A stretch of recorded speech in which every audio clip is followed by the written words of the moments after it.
धर्मदास इन बातां न सुन के बहुत प्रभावित हुआ। पुण्यात्माओं,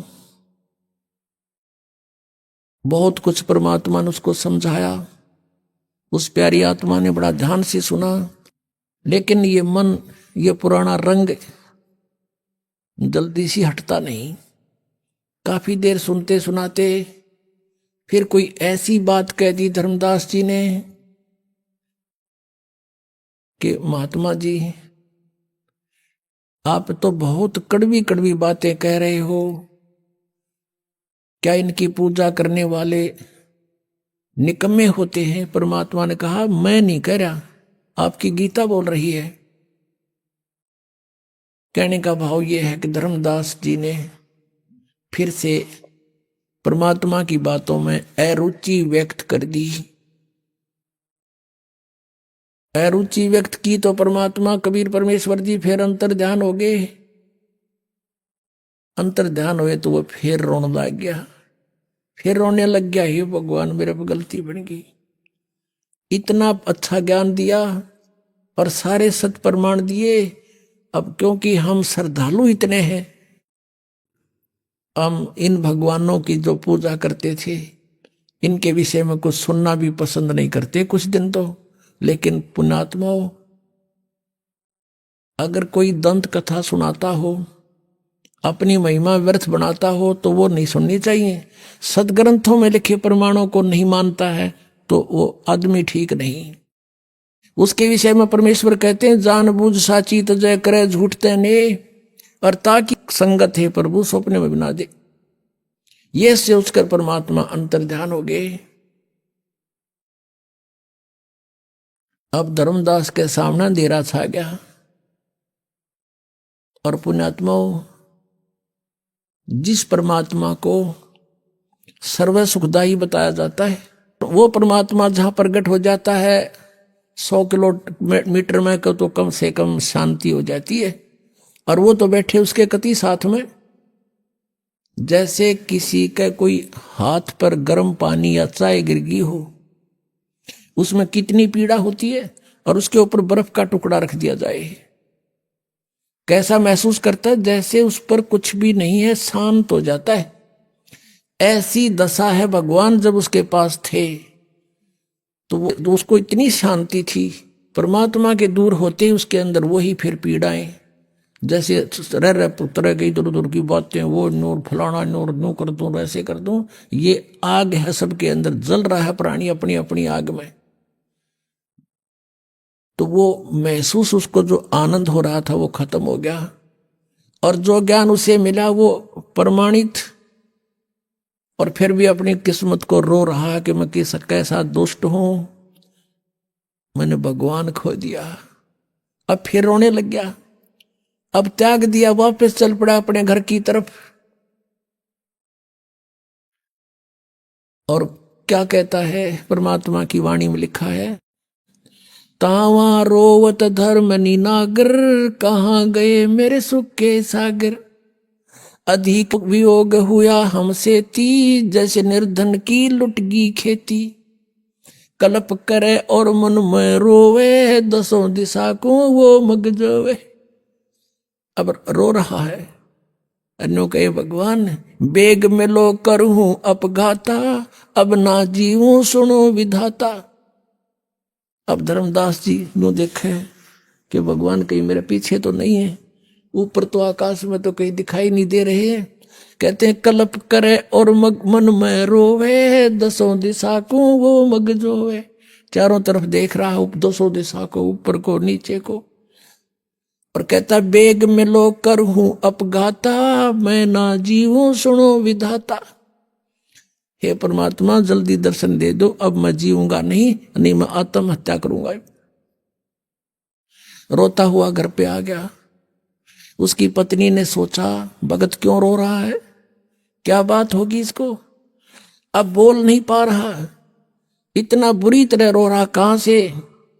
मथुरा से रोने लगा था, बांधवगढ़ पहुंच गया एमपी में, 800 किलोमीटर। 2 दिन 3 दिन जाने जाने में लगे होंगे उसको। पैदल चलते थे पहले, कोई सवारी नहीं होती थी ऐसी। और श्रद्धालु थे, पैदल चलते थे।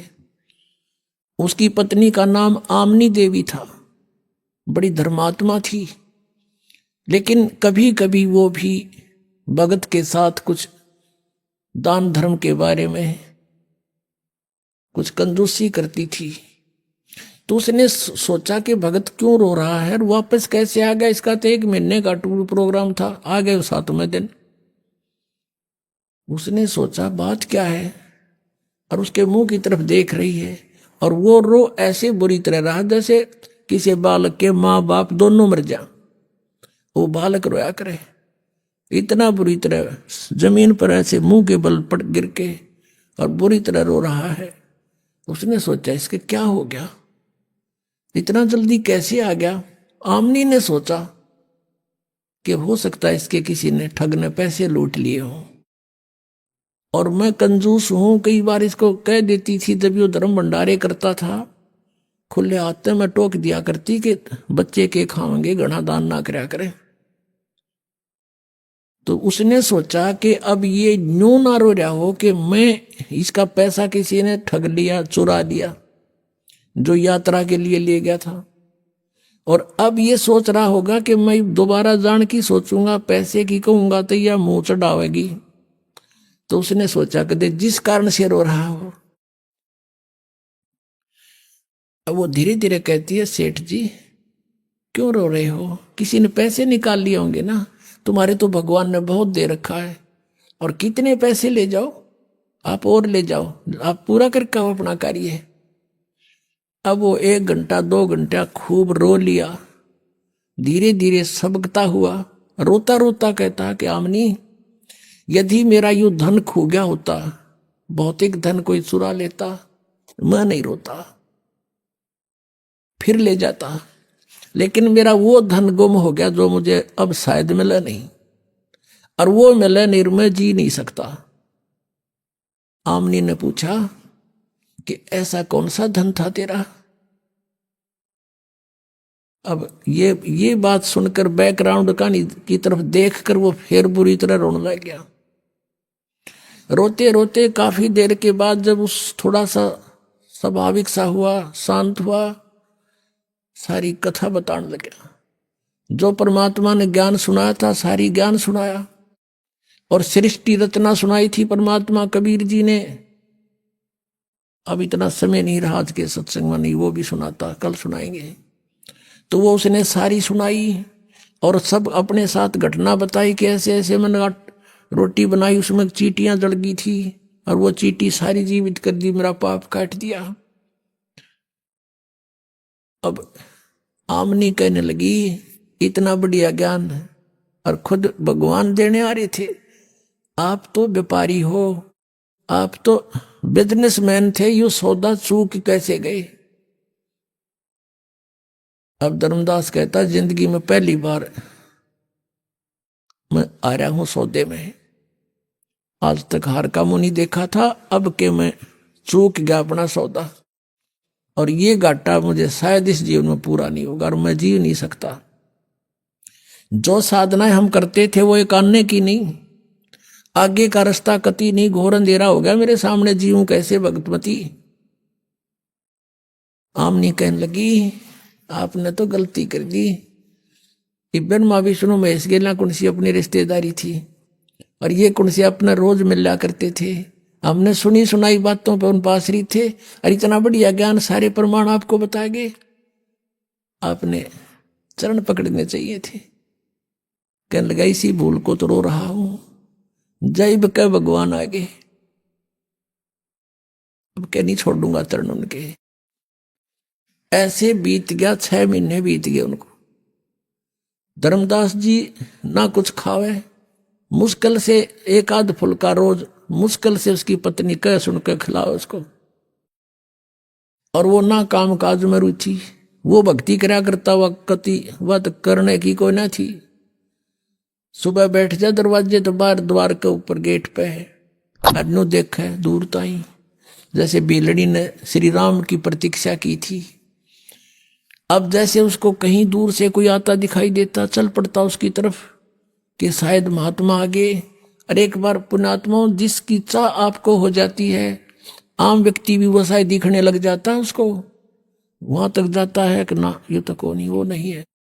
फिर पता लगा किसी से कि एक महात्मा बैठा है जंगल में, गांव नगर के बहुत से लोग उसके पास जा रहे हैं दर्शनार्थ। भगत जी भी पहुंच गए, धर्मदास जी। अब देखा कि भाई हो सकता महात्मा वही हो सकते हैं, लेकिन इनका ज्ञान से परीक्षण होगा। धर्मदास जी ने प्रश्न किया उस साधु से परीक्षा करने के लिए, जब महाराज जी होंगे तो वो बात मैं प्रश्न करूंगा, टू दी पॉइंट जवाब देंगे। उसने प्रश्न किया, महाराज जी मैं कुछ प्रश्न करना चाहता हूं। धर्मदास ने कहा। वो साधु महात्मा बोला, करो बच्चा। कि ब्रह्मा विष्णु महेश के माता पिता कौन है? वो साधु कहता, अरे कैसी बात करता है, इनके कोई माता पिता नहीं, अदरो अमर सर्वेश्वर महेश्वर। और जान गया यो ठीक कोई नहीं, मन महीनों कहे तो रॉन्ग नंबर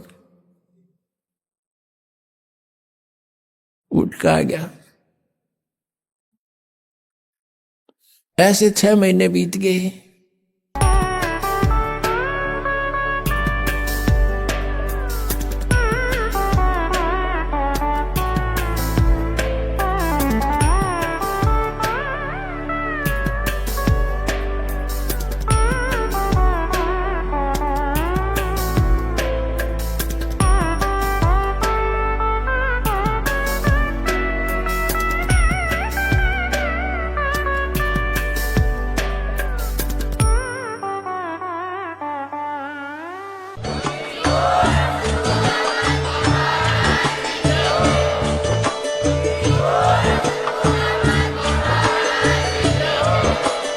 आप सुन रहे थे जगत गुरु तत्वदर्शी संत रामपाल जी महाराज जी के मंगल प्रवचन। अधिक जानकारी के लिए विजिट कीजिए हमारी वेबसाइट www.jagatgururampalji.org। संत रामपाल जी महाराज जी के शुभ आशीर्वाद से पूरे विश्व भर में 500 से भी ज्यादा नाम दीक्षा केंद्र हैं, जिन पर संत रामपाल जी महाराज जी द्वारा ऑनलाइन निशुल्क नाम दीक्षा दी जा रही है। अपने नजदीकी नाम दीक्षा केंद्र का पता करने के लिए संपर्क करें 8222880541।